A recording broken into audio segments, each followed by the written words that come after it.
Sankhya and Yoga, Chapter 8 in Part 1 of Essays on GITA, written by Shri Aurobindo. In the moment of his turning from this first and summary answer to Arjuna's difficulties, and in the very first words which strike the keynote of a spiritual solution, the teacher makes at once a distinction which is of the utmost importance for the understanding of the Gita, the distinction of Sankhya and Yoga. Such is the intelligence, the intelligent knowledge of things and will, declared to thee in the Sankhya. Hear now this in the Yoga. For if thou art in Yoga by this intelligence, O son of Pritha, thou shalt cast away the bondage of works. That is the literal translation of the words in which the Gita announces the distinction it intends to make. The Gita is in its foundation a Vedantic work. It is one of the three recognized authorities for the Vedantic teaching and, although not described as a revealed scripture, that is to say, it is largely intellectual, rationative, philosophical in its method, founded indeed on the truth, but not the directly inspired word which is the revelation of the truth through the higher faculties of the seer. It is yet so highly esteemed as to be ranked almost as a 13th Upanishad. But still its Vedantic ideas are throughout and thoroughly colored by the ideas of the Sankhya and the Yoga way of thinking, and it derives from this coloring the peculiar synthetic character of its philosophy. It is, in fact, primarily a practical system of yoga that it teaches, and it brings in metaphysical ideas only as explanatory of its practical system. Nor does it merely declare Vedantic knowledge, but it founds knowledge and devotion upon works, even as it uplifts works to knowledge, their culmination, and informs them with devotion as their very heart and kernel of their spirit. Again, its yoga is founded upon the analytical philosophy of the Sankhyas, takes that as a starting point and always keeps it as a large element of its method and doctrine. But still it proceeds far beyond it, negatives even some of its characteristic tendencies, and finds a means of reconciling the lower analytical knowledge of Sankhya with the higher synthetic and Vedantic truth. What, then, are the Sankhya and Yoga of which the Gita speaks? They are certainly not the systems which have come down to us under these names as enunciated respectively in the Sankhya Karika of Ishvara Krishna and the Yoga aphorisms of Patanjali. This Sankhya is not the system of the Karikas, at least as that is generally understood. For the Gita nowhere for a moment admits the multiplicity of Purushas as a primal truth of being, and it affirms emphatically what the traditional Sankhya strenuously denies, the one as self and Purusha, that one again as the Lord, Ishvara or Purushottam, and Ishvara as the cause of the universe. The traditional Sankhya is, to use our modern distinctions, atheistic. The Sankhya of the Gita admits and subtly reconciles the theistic, pantheistic and monistic views of the universe.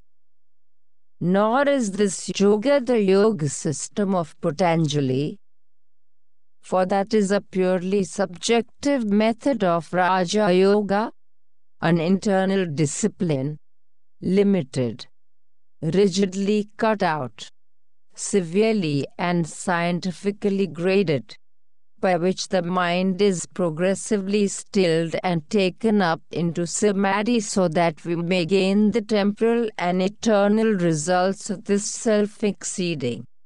The temporal in a great expansion of the soul's knowledge and powers, the eternal in the divine union. But the yoga of the Gita is a large, flexible and many-sided system with various elements, which are all successfully harmonized by a sort of natural and living assimilation. And of these elements, Raja Yoga is only one and not the most important and vital. This yoga does not adopt any strict and scientific gradation but is a process of natural soul development. It seeks by the adoption of a few principles of subjective poise and action to bring about a renovation of the soul and a sort of change, ascension or new birth out of the lower nature into the divine. Accordingly, its idea of samadhi is quite different from the ordinary notion of the yogic trance. And while Patanjali gives to works only an initial importance for moral purification and religious concentration, the Gita goes so far as to make works the distinctive characteristic of yoga. Action to Patanjali is only a preliminary. In the Gita it is a permanent foundation. In the Raja Yoga it has practically to be put aside when its result has been attained or at any rate ceases very soon to be a means for the yoga. For the Gita it is a means of the highest ascent and continues even after the complete liberation of the soul. This much has to be said in order to avoid any confusion of thought that might be created by the use of familiar words in a connotation wider than the technical sense now familiar to us. Still, all that is essential in the Sankhya and Yoga systems, all in them that is large, Catholic and universally true, is admitted by the Gita, even though it does not limit itself by them like the opposing schools. Its Sankhya is the Catholic and Vedantic Sankhya such as we find it in its first principles and elements in the great Vedantic synthesis of the Upanishads and in the later developments of the Puranas. Its idea of yoga is that large idea of a principally subjective practice and inner change, necessary for the finding of the self or the union with God, of which the Raja Yoga is only one special application. The Gita insists that Sankhya and Yoga are not two different, incompatible and discordant systems, but one in their principle and aim. They differ only in their method and starting point. The Sankhya also is a yoga, but it proceeds by knowledge. It starts, that is to say, by intellectual discrimination and analysis of the principles of our being and attains its aim through the vision and possession of the truth. Yoga, on the other hand, proceeds by works. It is in its first principle Karma Yoga, but it is evident from the whole teaching of the Gita and its later definitions that the word karma is used in a very wide sense, and that by yoga is meant the selfless devotion of all the inner as well as the outer activities as a sacrifice to the Lord of all works, offered to the Eternal as Master of all the soul's energies and austerities.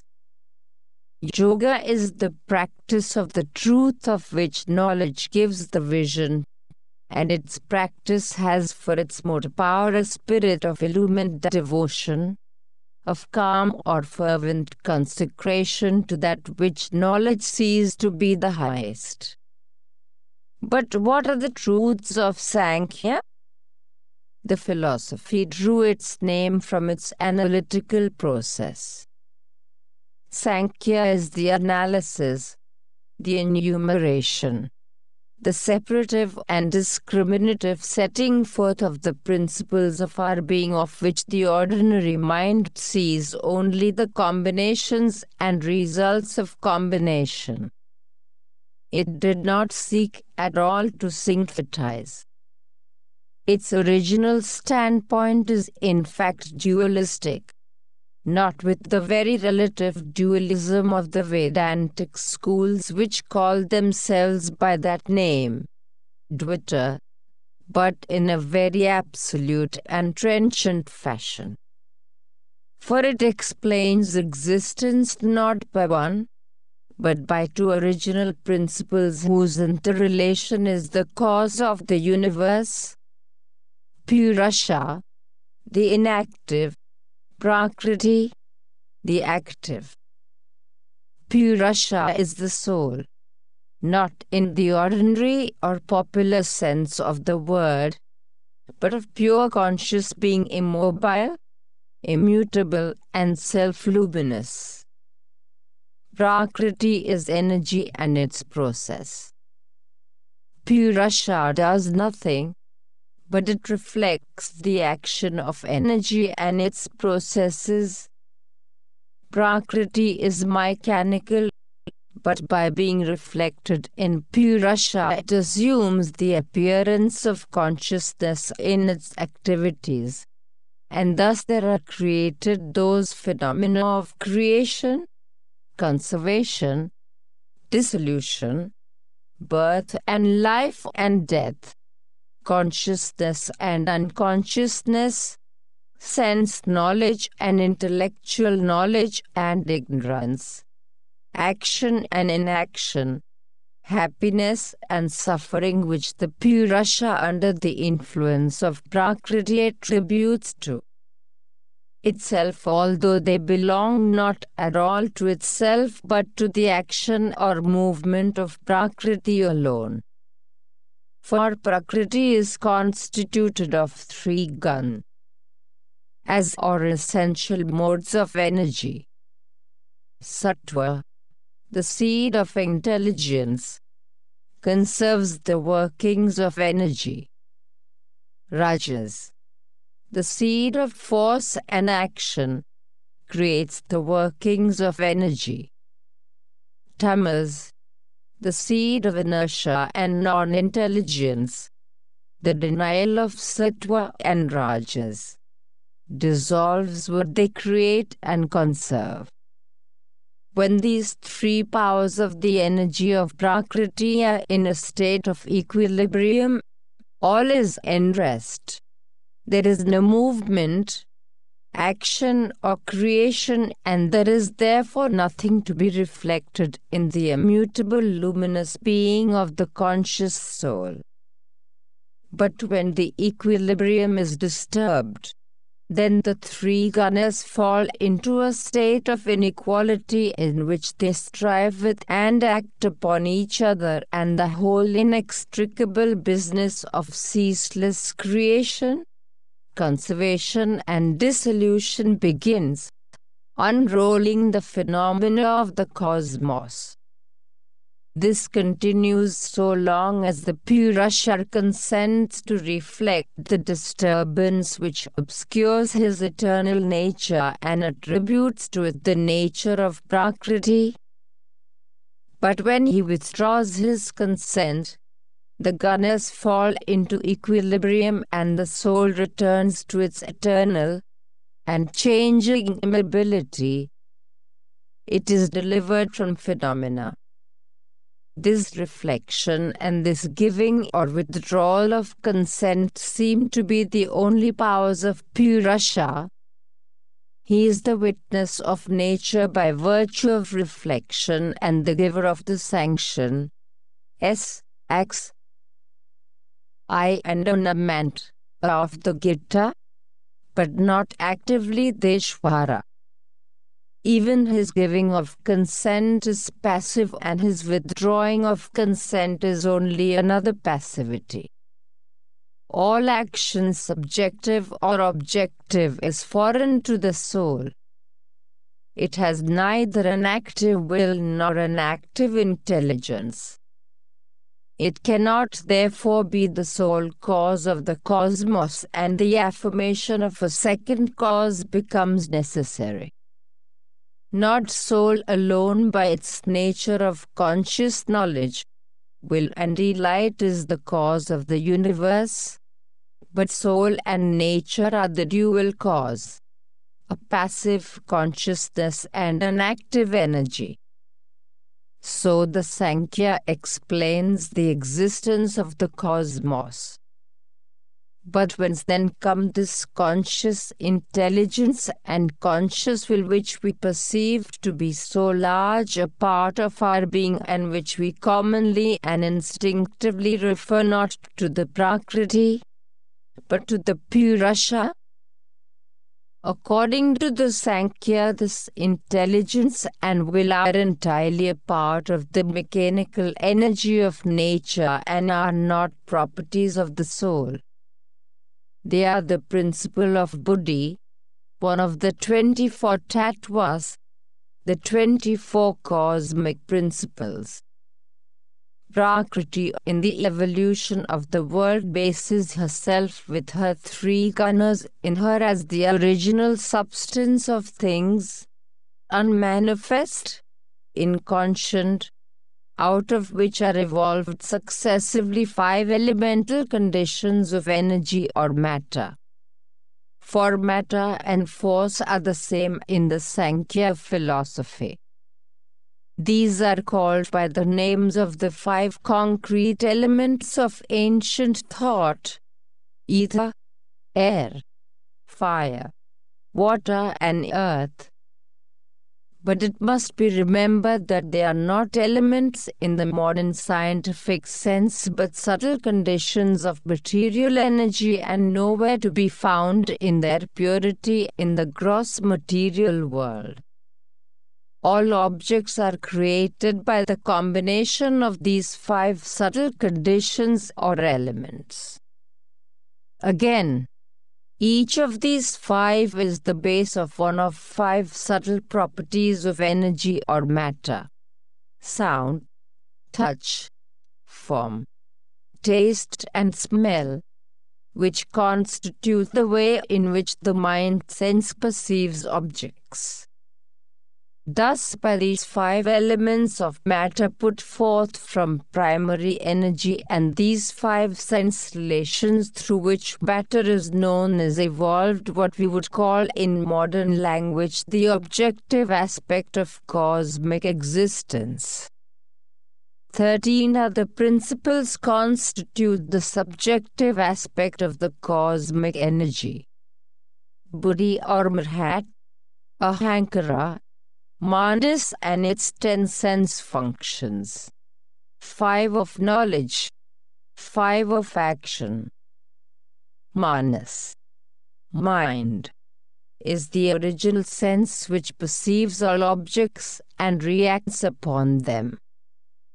For it has at once an inferent and an efferent activity, receives by perception what the GITA calls the outward touches of things, I spasa, and so forms its idea of the world and exercises its reactions of active vitality. but it specializes its most ordinary functions of reception by aid of the 5 perceptive senses of hearing, touch, sight, taste and smell, which make the 5 properties of things their respective objects, and specializes certain necessary vital functions of reaction by aid of the 5 active senses which operate for speech, locomotion, the seizing of things, ejection and generation. Buddhi, the discriminating principle, is at once intelligence and will. It is that power in nature which discriminates and coordinates. Ahankara, the egoessence, is the subjective principle in buddhi by which the Purusha is induced to identify himself with Prakriti and her activities. But these subjective principles are themselves as mechanical, as much a part of the inconscient energy as those which constitute her objective operations. If we find it difficult to realize how intelligence and will can be properties of the mechanical inconscient and themselves mechanical jade, we have only to remember that modern science itself has been driven to the same conclusion. Even in the mechanical action of the atom there is a power which can only be called an inconscient will, and in all the works of nature that pervading will does inconsciently the works of intelligence. What we call mental intelligence is precisely the same thing in its essence as that which discriminates and coordinates subconsciously in all the activities of the material universe and conscious mind itself. Science has tried to demonstrate is only a result and transcript of the mechanical action of the inconscient. But Sankhya explains what modern science leaves in obscurity, the process by which the mechanical and inconscient takes on the appearance of consciousness. It is because of the reflection of Prakriti in Purusha, the light of consciousness of the soul is attributed to the workings of the mechanical energy, and it is thus that the Purusha, observing nature as the witness and forgetting himself, is deluded with the idea generated in her that it is he who thinks, feels, wills, acts, while all the time the operation of thinking, feeling, willing, acting is conducted really by her and her 3 modes and not by himself at all. To get rid of this delusion is the first step towards the liberation of the soul from nature and her works. There are certainly plenty of things in our existence which the Sankhya does not explain at all or does not explain satisfactorily. But if all we need is a rational explanation of the cosmic processes in their principles as a basis for the great object common to the ancient philosophies, the liberation of the soul from the obsession of cosmic nature, then the Sankhya explanation of the world and the Sankhya way of liberation seem as good and as effective as any other. What we do not seize at first is why it should bring in an element of pluralism into its dualism by affirming one Prakriti, but many Purushas. It would seem that the existence of one Purusha and one Prakriti should be sufficient to account for the creation and procession of the universe. But the Sankhya was bound to evolve pluralism by its rigidly analytical observation of the principles of things.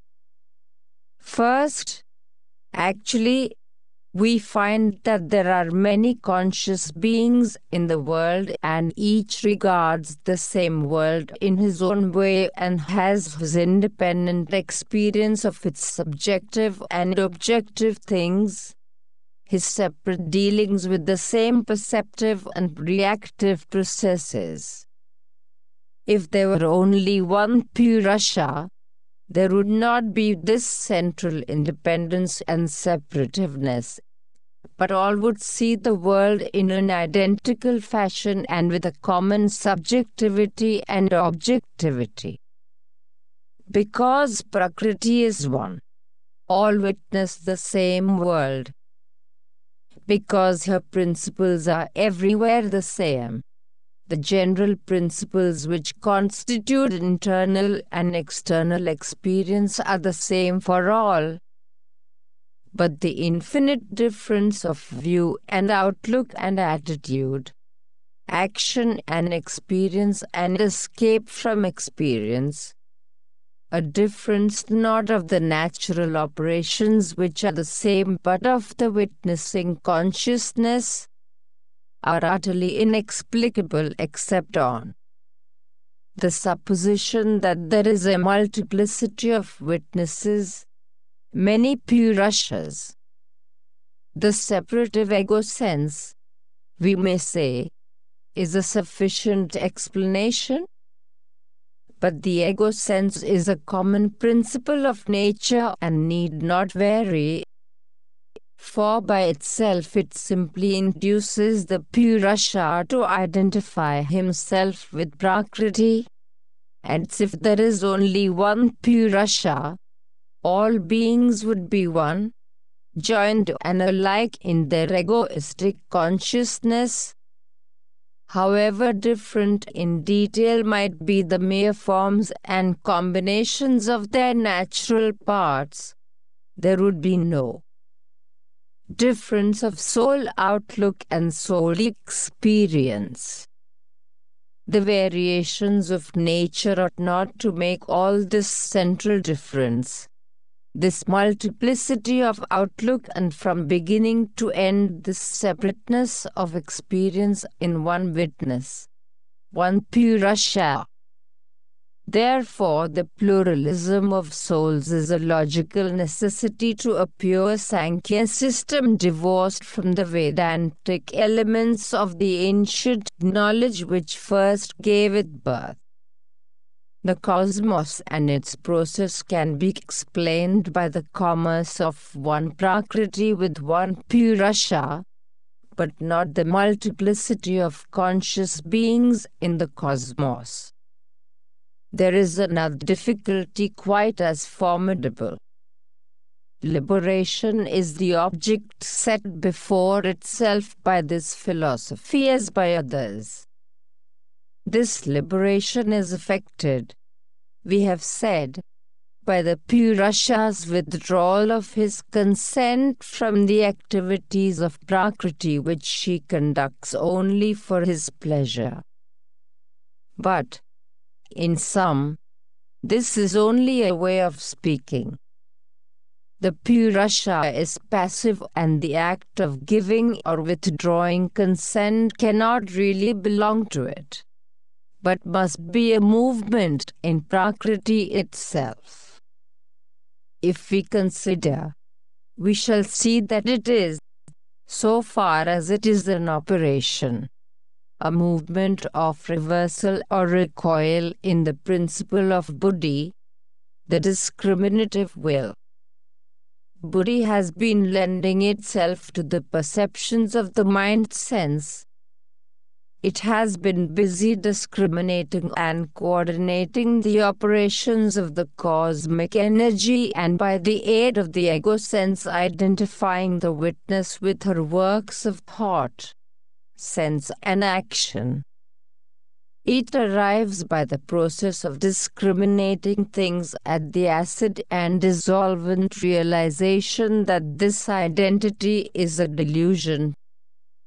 It discriminates finally the Purusha from Prakriti and perceives that all is mere disturbance of the equilibrium of the gunas.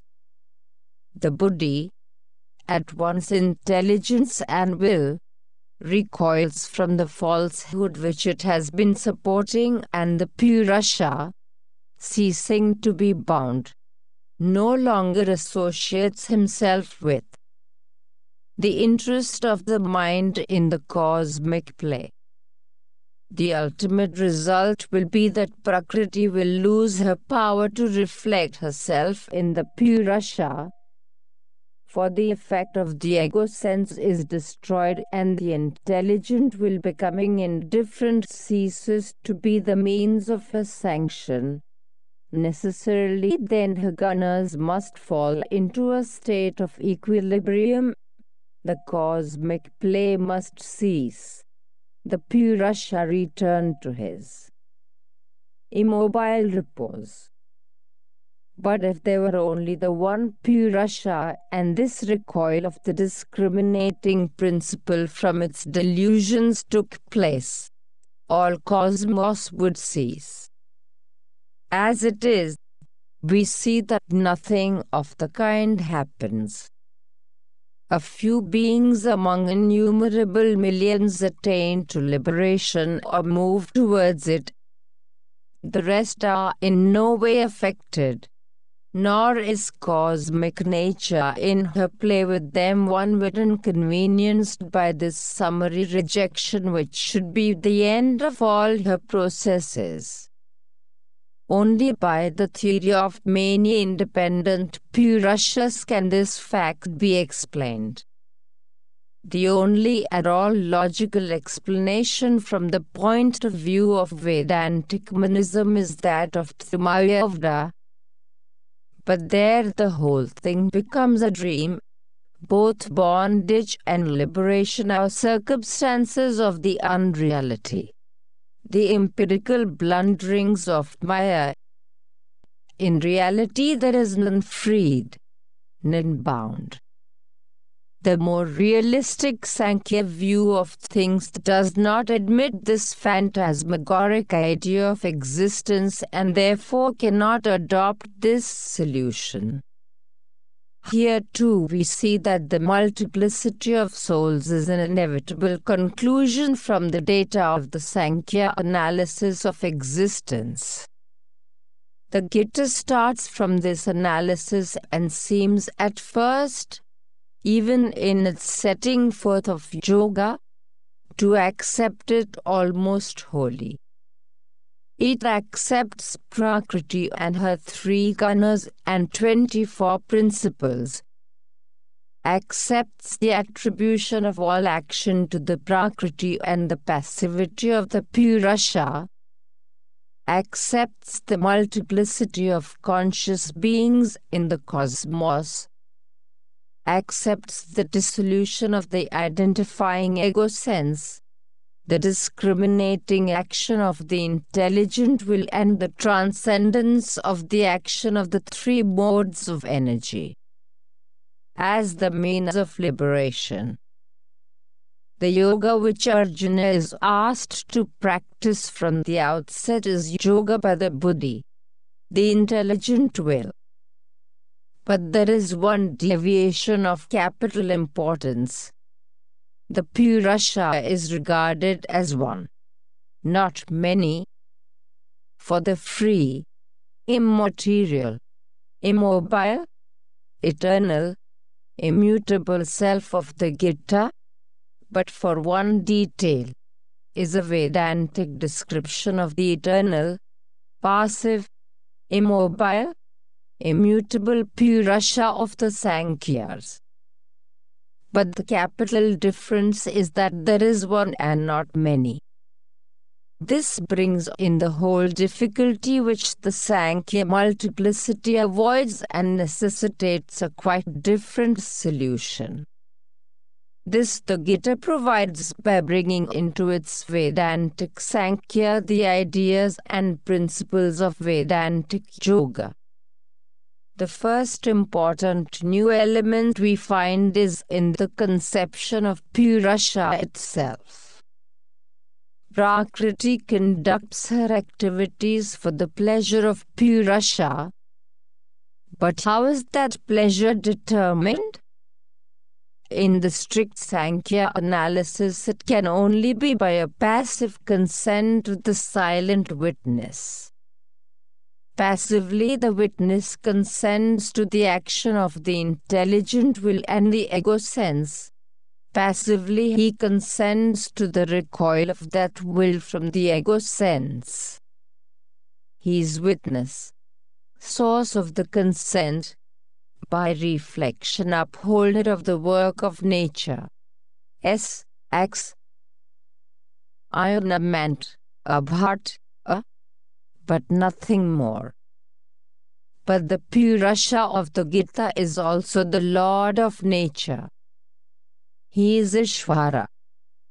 If the operation of the intelligent will belongs to nature, the origination and power of the will proceed from the conscious soul. He is the Lord of nature. If the act of intelligence of the will is the act of Prakriti, the source and light of the intelligence are actively contributed by the Purusha. He is not only the witness, but the Lord and knower, master of knowledge and will. Jn. Ta. I. Svara. He is the supreme cause of the action of Prakriti, the supreme cause of its withdrawal from action. In the Sankhya analysis, Purusha and Prakriti in their dualism are the cause of the cosmos. In the synthetic Sankhya, Purusha by his Prakriti is the cause of the cosmos. We see at once how far we have travelled from the rigid purism of the traditional analysis. But what of the one self immutable, immobile, eternally free, with which the Gita began? That is free from all change or involution in change. Avik, Arya, unborn and manifested, the Brahman, yet it is that by which all this is extended. Therefore it would seem that the principle of the Ishvara is in its being. If it is immobile, it is yet the cause and lord of all action and mobility. But how? And what of the multiplicity of conscious beings in the cosmos? They do not seem to be the Lord, but rather very much not the Lord. Isa. For they are subject to the action of the three gunas and the delusion of the ego sense. And if, as the Gita seems to say, they are all the one self, how did this involution, subjection and delusion come about, or how is it explicable except by the pure passivity of the Purusha? And whence the multiplicity?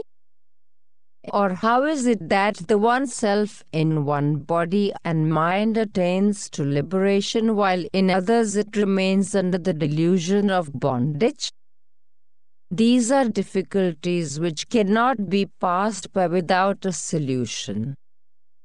The Gita answers them in its later chapters by an analysis of Purusha and Prakriti, which brings in new elements very proper to a Vedantic yoga, but alien to the traditional Sankhya. It speaks of three Purushas, or rather a triple status of the Purusha. The Upanishads, in dealing with the truths of Sankhya, seem sometimes to speak only of two Purushas. There is one unborn of three colors, says the text. The eternal feminine principle of Prakriti with its three gunas, ever creating, There are two unborn, two Purushas, of whom one cleaves to and enjoys her. The other abandons her because he has enjoyed all her enjoyments. In another verse they are described as two birds on one tree, eternally yoked companions, one of whom eats the fruits of the tree, the Purusha in nature enjoying her cosmos. The other eats not, but watches his fellow. The silent witness, withdrawn from the enjoyment. When the first sees the second and knows that all is his greatness, then he is delivered from sorrow. The point of view in the two verses is different, but they have a common implication. One of the birds is the eternally silent and bound self or Purusha by whom all this is extended, and he regards the cosmos he has extended, but is aloof from it. The other is the Purusha involved in Prakriti. The first verse indicates that the two are the same, represent different states, bound and liberated, of the same conscious being. For the second unborn has descended into the enjoyment of nature and withdrawn from her. The other verse brings out what we would not gather from the former, that in its higher status of unity the self is forever free, inactive, unattached, though it descends in its lower being into the multiplicity of the creatures of Prakriti, and withdraws from it by reversion in any individual creature to the higher status. This theory of the double status of the one conscious soul opens a door. But the process of the multiplicity of the one is still obscure. To these two the Gita, developing the thought of other passages in the Upanishads, one adds yet another, the Supreme, the Purushottam, the highest Purusha, whose greatness all this creation is. Thus there are three, the Kshara, the Akshara, the Uttam. Kshara, the mobile, the mutable is nature. Svabhava, it is the various becoming of the soul. The Purusha here is the multiplicity of the divine being. It is the Purusha multiple not apart from, but in Prakriti. Akshara, the immobile, the immutable, is the silent and inactive self. It is the unity of the divine being, witness of nature, but not involved in its movement. It is the inactive Purusha free from Prakriti and her works. The Uttam is the Lord, the Supreme Brahman, the Supreme Self, who possesses both the immutable unity and the mobile multiplicity. It is by a large mobility and action of his nature, his energy, his will and power, that he manifests himself in the world, and by a greater stillness and immobility of his being that he is aloof from it. Yet is he as Purushottam above both the aloofness from nature and the attachment to nature. This idea of the Purushottam, though continually implied in the Upanishads, is disengaged and definitely brought out by the Gita and has exercised a powerful influence on the later developments of the Indian religious consciousness. It is the foundation of the highest bhakti yoga, which claims to exceed the rigid definitions of monistic philosophy. It is at the back of the philosophy of the devotional Puranas. The Gita is not content, either, to abide within the Sankhya analysis of Prakriti, for that makes room only for the ego sense and not for the multiple Purusha, which is there not a part of one purus. AH. Dot. Dot. Dot. AKS.AR at Parata. Para. Although the Akshara is supreme, there is a supreme Purusha higher than it, says the Upanishad. Prakriti, but separate from her. The Gita affirms on the contrary that the Lord by his nature becomes the Jiva. How is that possible, since there are only the 24 principles of the cosmic energy and no others? Yes, says the divine teacher, in effect, that is a perfectly valid account for the apparent operations of the cosmic Prakriti with its three gunas, and the relation attributed to Purusha and Prakriti that is also quite valid and of great use for the practical purposes of the involution and the withdrawal. But this is only the lower Prakriti of the three modes, the inconscient, the apparent. There is a higher, a supreme, a conscient and divine nature, and it is that which has become the individual soul, the Jiva. In the lower nature each being appears as the ego, in the higher he is the individual Purusha. In other words, multiplicity is part of the spiritual nature of the One. This individual soul is myself. In the creation it is a partial manifestation of me, Mameva Emesa, and it possesses all my powers. It is witness, giver of the sanction, upholder, knower, Lord.